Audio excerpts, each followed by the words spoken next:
Ağam biz noy doğru bedo. Yürü. Karopkanın ay boş tayrakta koya yalla.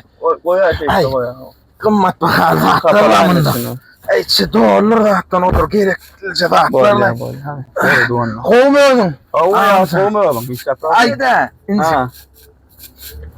Tekerine ma bir de parka kene mümkün. Ay o so çapıllı lay. Sapıllı mı?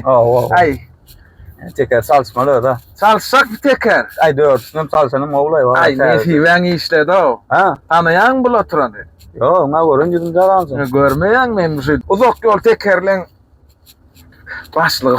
Az doğru da uzanıyor da. Oh, yürümüşleyen o yollar diyorsansak. Yarılmak ne hemek hediye örürsün sonlay. Dört tekerin tevelep vereyim amca. Sür var. Dört ne bu? Tevelep verecek.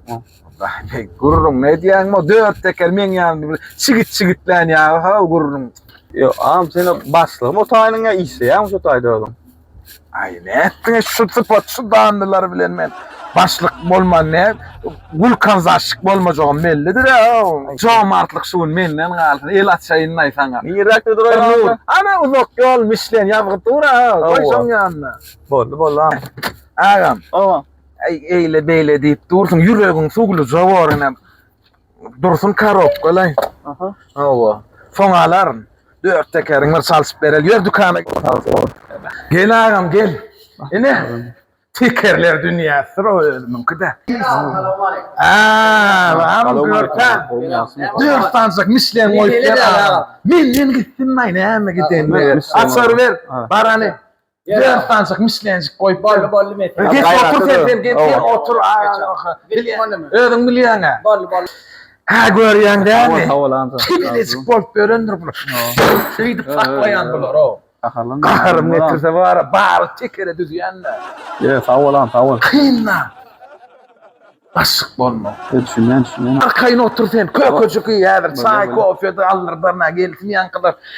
Bir üçün bur yalıcak mı? Kolsa kemem de. Bölük yok da bağ mı bölük? Bölük.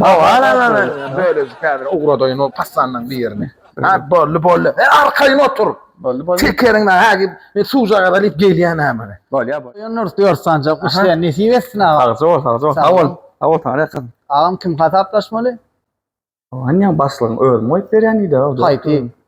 Ay başlık abi onu işe de gelen aklı.